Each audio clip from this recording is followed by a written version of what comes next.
Good afternoon, everyone, and thank you for joining us for Slow Down, Move Over, and Save Lives. I'm Mary Maguire, Director of Public and Legislative Affairs at AAA Northeast, and I'd like to welcome you to our news conference highlighting the importance of the Slow Down, Move Over law, which AAA and other stakeholders helped pass in Massachusetts in 2009 in an effort to protect those who risk their lives at the roadside, protecting all of us.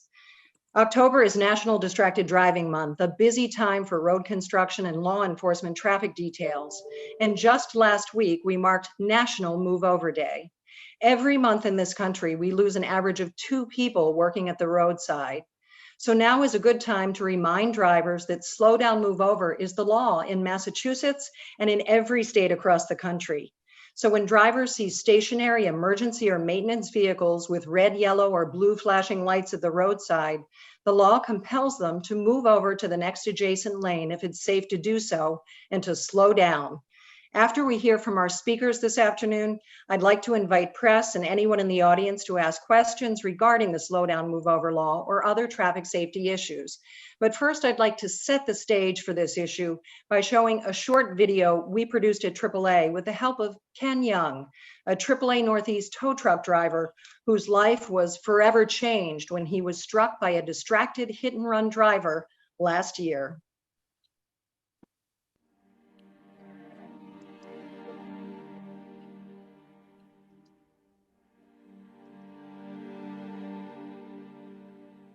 You don't move over, you're gonna kill somebody. You gotta pay attention. Put the cell phone down. A text can wait. I mean, it's simple. I mean, you just have some compassion. I mean, just keep your eyes open. I mean, she could have stopped, she could have swerved. You know, you don't have, if you see somebody with lights on or even somebody with their hazards on, give them 6 inches, give them a foot. I mean, you just have some compassion. You know, think of everybody like it's your sibling out there or something, or your grandmother or your mother. I mean, what would you do if you hit somebody that was in your family?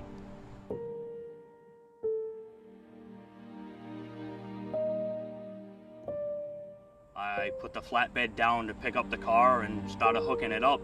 And when I got back to the controls to winch the car on the flatbed, that's when the car hit me. I got thrown into the windshield, up over the car, and thrown 131 feet. Head went through the windshield, and my right elbow hit the right A-pillar of the windshield. And as she sped up, I went up and over on top of the car, and then down the back of the deck lid, and then she threw me. I was in the middle of the road. I was in 2 lanes. I could hear him coming by. I was waiting to get hit again. The recovery so far has been very painful, and it's been 1 day at a time, very slow. My left tib fib was broken, my right ankle was broken, right elbow was broken, 3 rib and chipped 8 vertebrae. I mean, I don't know if my right arm is ever going to be the way it was, or the left leg. I mean, only time will tell. I mean, she unfortunately took my life away. I mean, my life's never going to be the same. It takes a lot for people to realize they need to move over or give you room. I mean, the tow truck is pretty much in the road when you're towing somebody and you're on that side with the controls. So it's dangerous. One little hiccup or little swerve of the steering wheel and they're going to hit you. So, I mean, you just got to give us a foot. At least that way they can get out of the way. Or at least slow down so they can get out of the way.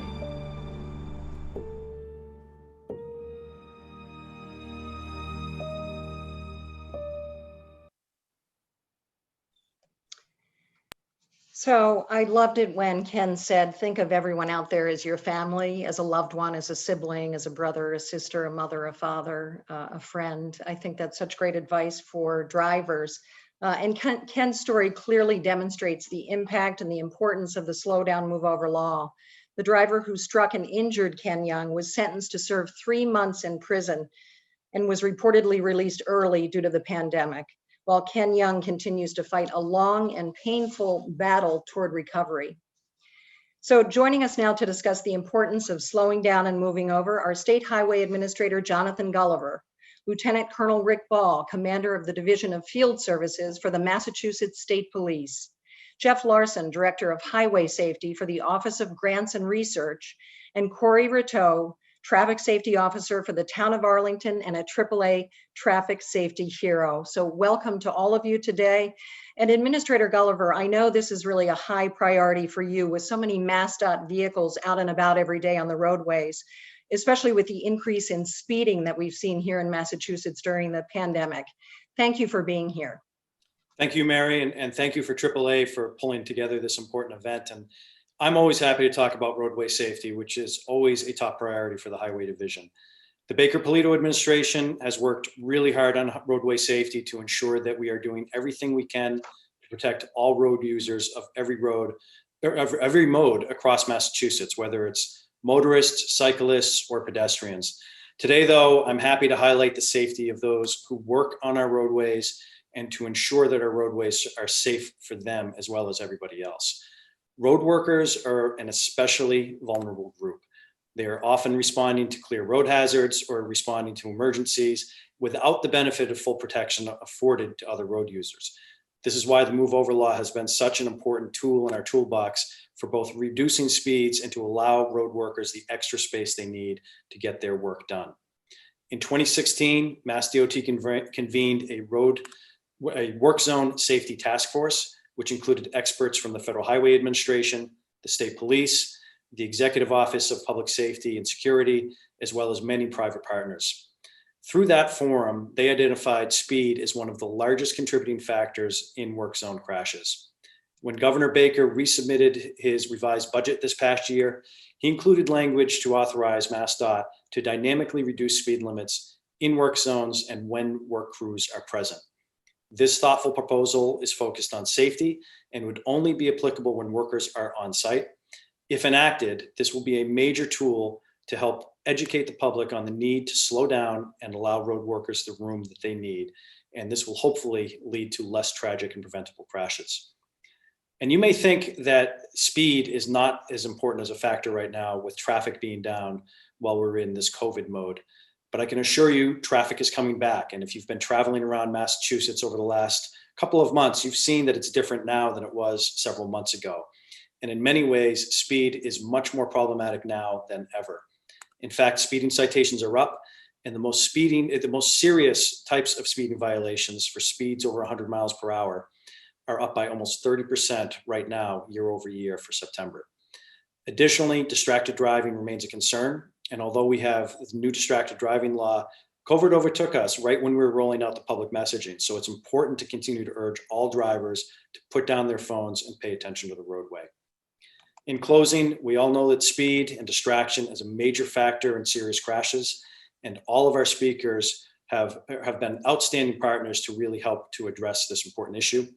It is our responsibility, the drivers of Massachusetts, to slow down and save lives. So please reduce the distractions, slow down, focus on the road, and move over for road workers. Thank you. Thank you, Administrator. Commander Ball, USDOT says that since 1997, more than 150 law enforcement officers across the country have been killed in the line of duty at the roadside, and traffic crashes continue to be a leading cause of death for police. Welcome to you, Commander. Thank you. Thank you. I'm honored to be here, and I'm honored to represent the Massachusetts State Police and Colonel Mason, and thank you for all you're doing at AAA. You know, every trooper knows that close call. Every trooper knows the fear and the vulnerability that when they're out there with cars speeding by inches from you. And the truth is, it's not just us, as we just heard. It's the tow truck drivers, it's the safety vans, the help vans, it's the DOT workers, it's fire and EMS. You know, despite whatever training you get or whatever your preparation is those close calls happen, because often the dangers that are in front of you are just as important as the dangers behind you. So you tend to lose focus. You're at a car stop or a DMV, or any simple incident can turn into a critical incident in a matter of seconds if it involves somebody that's impaired or somebody with that's emotionally disturbed. So we're out there, we're trying to keep the public safe, and we don't have the luxury of choosing the time and location of the emergency. So often we find themselves at a portion of the roadway that's even more dangerous than because it's around a curve or something. So, locally, we've experienced some tragedy. In 2018, we had Dan Cody, who was a tow truck driver. He was hit up on 495 in the Andover area, and he unfortunately died tragically. And then in 2018, also, we had a trooper hit. Tommy Devlin was hit on Route 3 in Billerica, and he suffered many, many surgeries and then ultimately succumbed to those injuries last month. So I think nationwide, there were 44 fatalities last year, and I believe 18 of those were law enforcement, and then 14 or so truck drivers, and then some fire and EMS. So we all know that the move over law saves lives, the move over slow down law saves lives.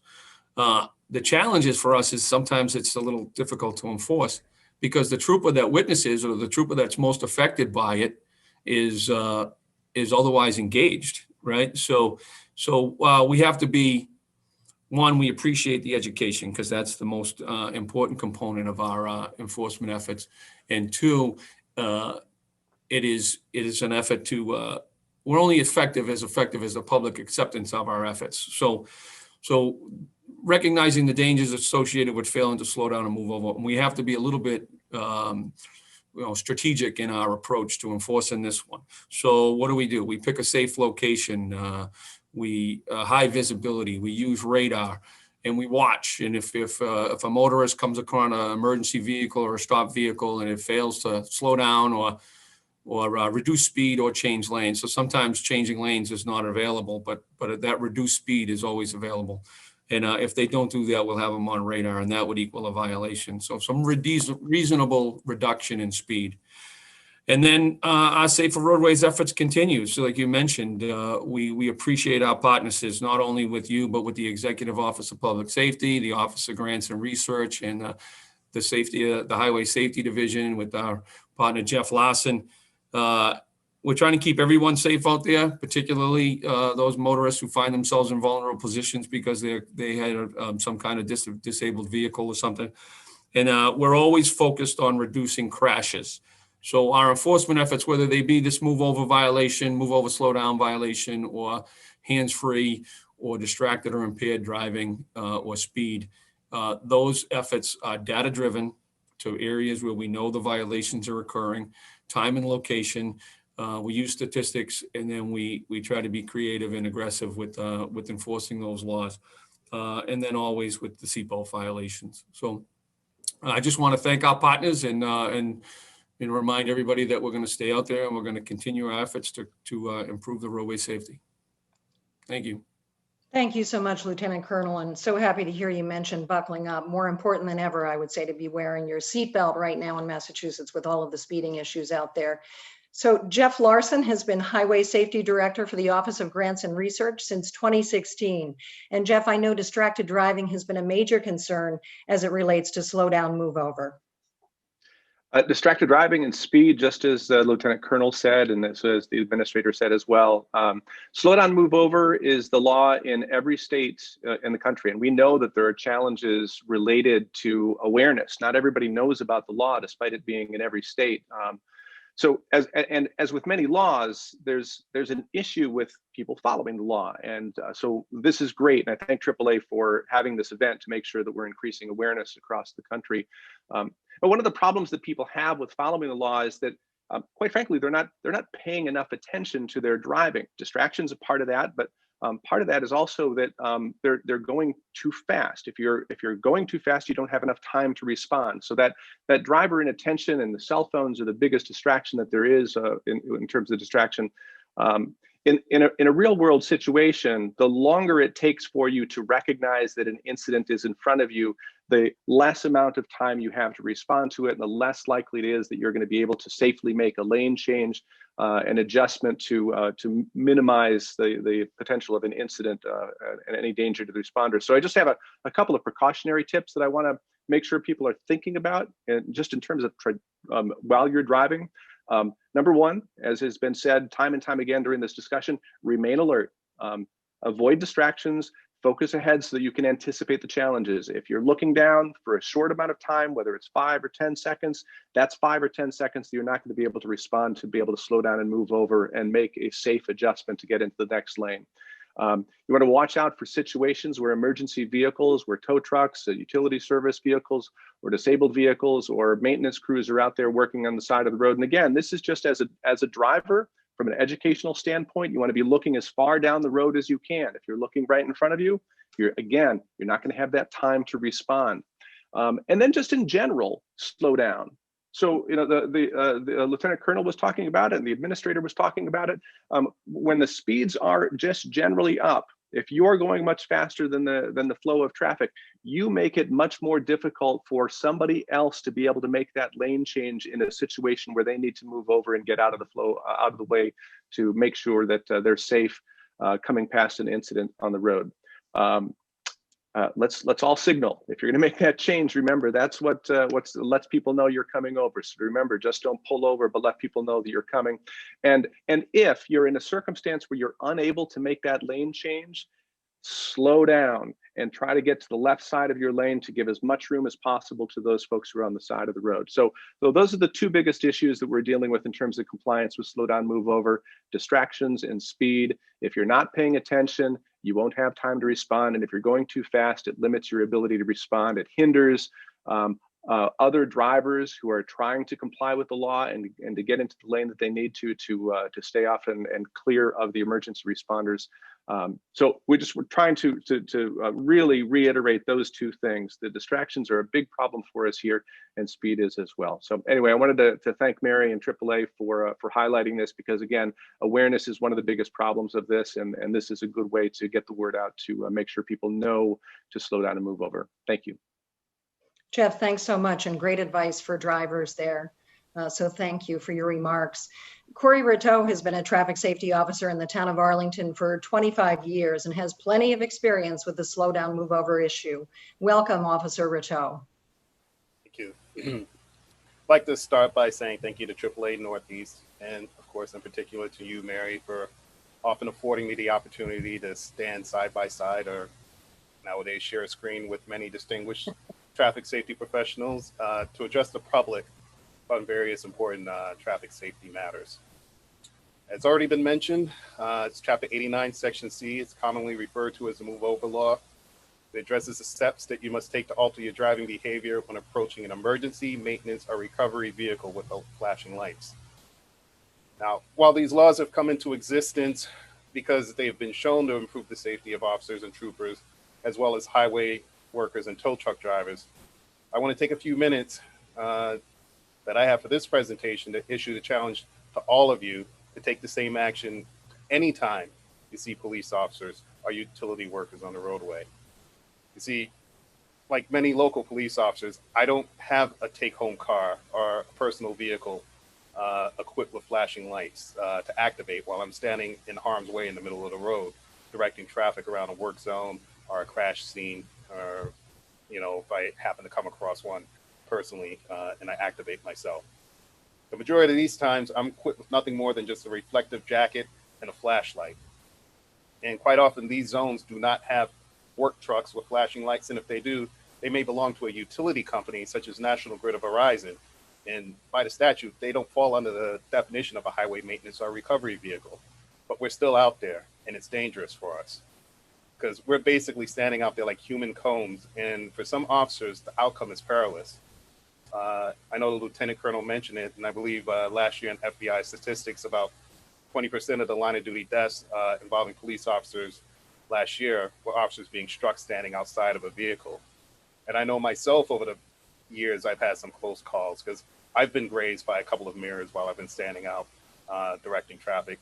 And I know I've flagged down a few vehicles that have been coming towards me a little too fast or a little too close, and flag those vehicles down to give the operators a earful while I'm standing out in the roadway.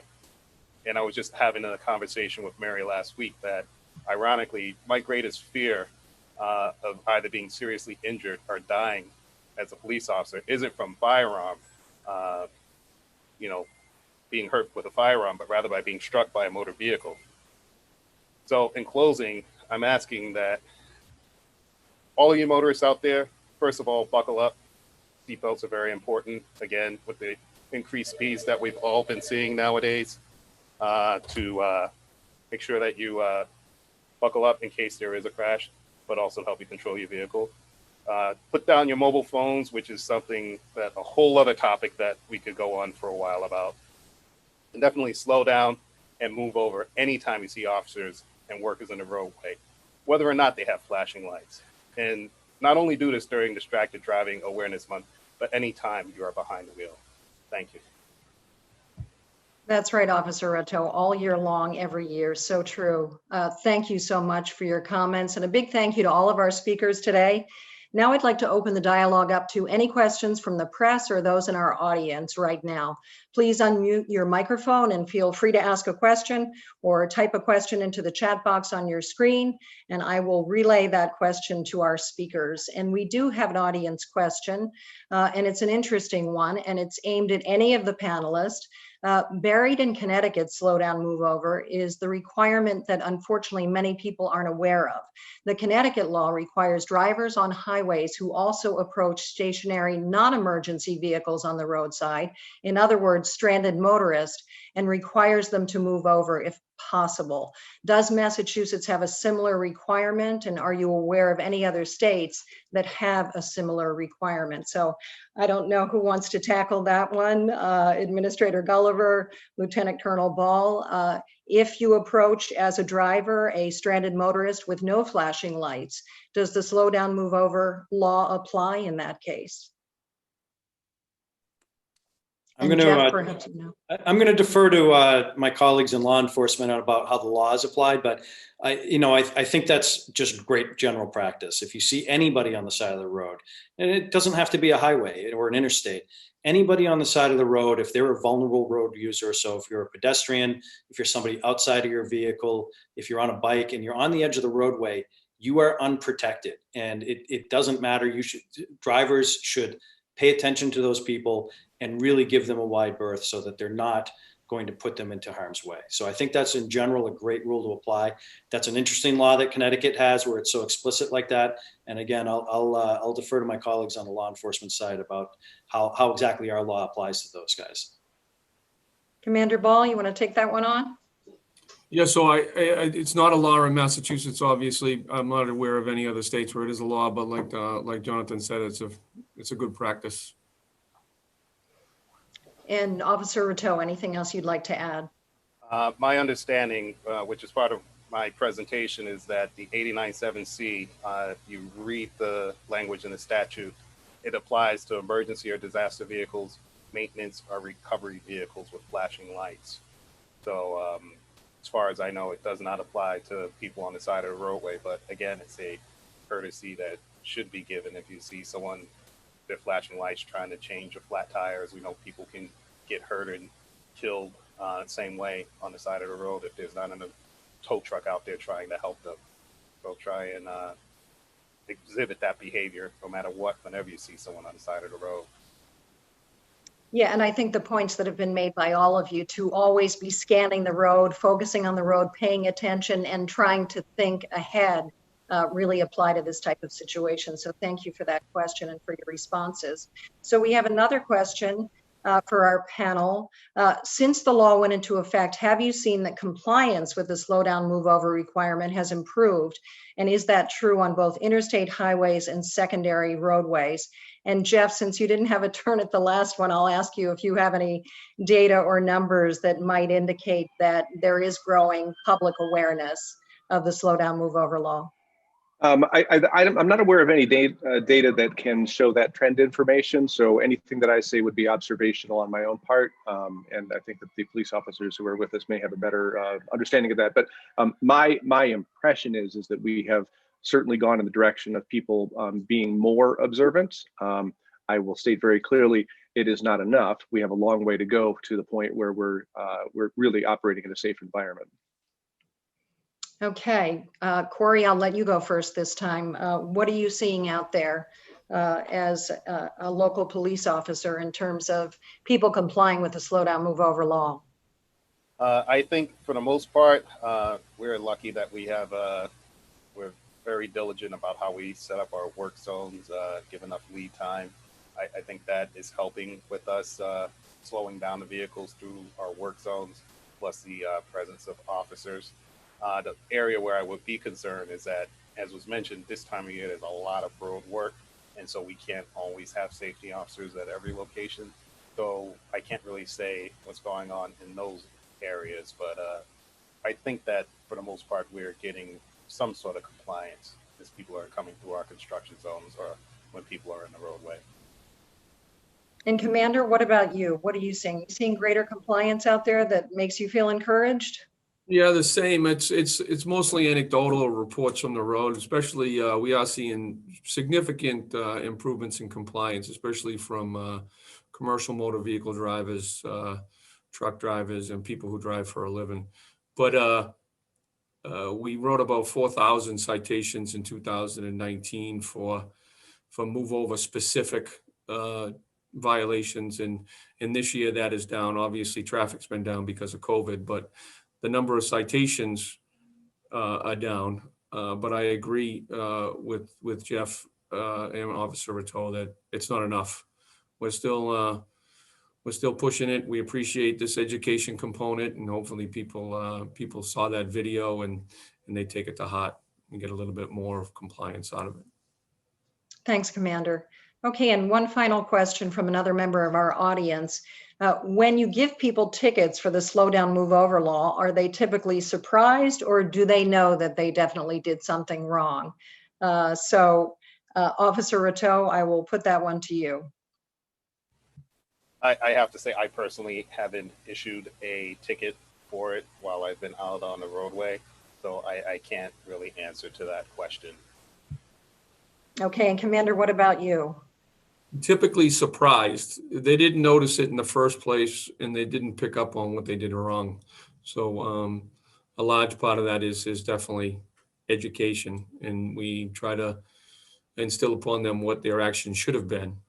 They should have changed lanes, or they should have slowed down, because once again, you never know what could happen. Things could change in a split second, and you don't have time to react. And I think that speaks to the educational component. If they're surprised and they are not aware of what they should be doing. A lot of times I would think if somebody's speeding, they know they're speeding and they might feel some guilt about it, or at least know what the crime was. In a circumstance like this, if they are surprised, then they're not aware of what they should be doing. So this is again, it reiterates why this is important. Good point, Jeff. And let me direct our final question to you, Jeff, and to anyone else who would like to comment.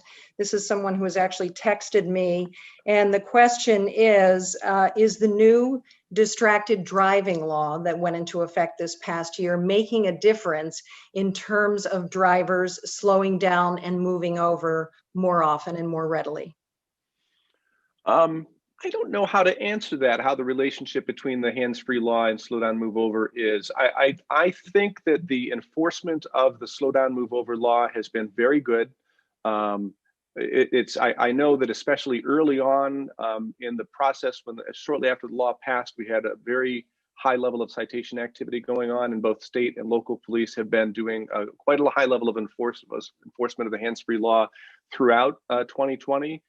Even despite the lower traffic volume and the lower general enforcement activity.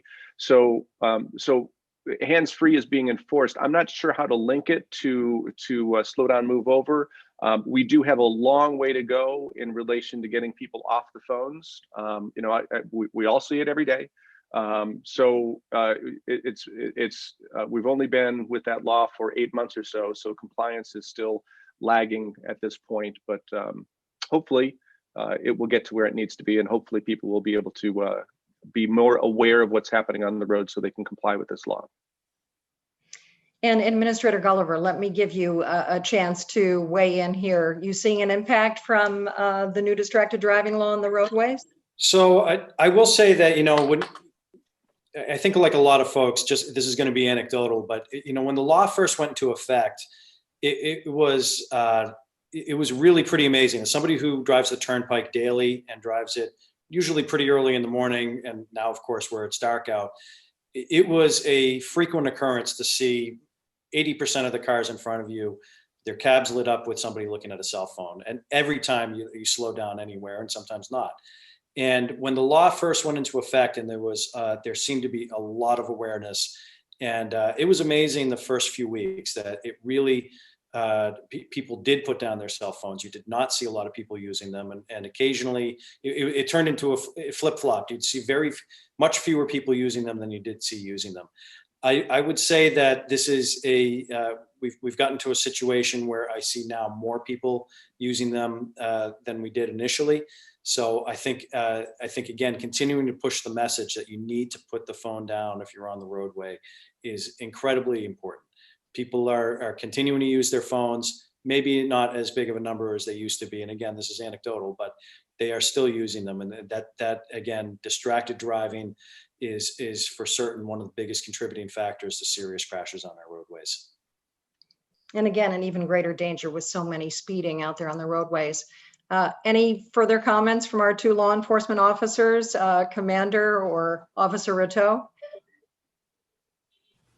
Do you see an impact from distracted driving from the new law?